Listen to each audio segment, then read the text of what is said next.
வீட்டுல யாரு? நாங்க திருட வந்திருக்கோம், வெளில வாங்க. திருட வந்து சொல்லியா? ஆட்டடா. என்னப்பா சாட்ட?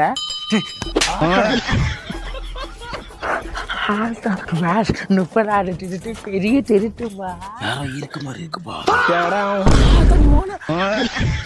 யாரா நீங்க? ஐயா மூண்டோட வழியா போனா ஏன் மூடு மாறிங்க வந்துட்டீங்க? பாஸ் போய் சொல்றாரு, நாங்க திருட வந்தோம். திருட வந்தீங்க? சும்மா இருடா. ஏப்ரல் போடுங்க. அப்படியே போயிடுறா, திரும்பிடாத. எங்கடா என் வீட்டு பக்கத்துல இருந்து வரீங்க? வாங்கடா. இந்த நேரத்துல உங்களுக்கு இங்க என்னடா வேலை? எங்கடா இங்க இருந்து ஆட்டோ வாங்க? பாஸ் சொன்ன மாதிரியே ஆட்டோவை தூக்கிட்டியல்ல.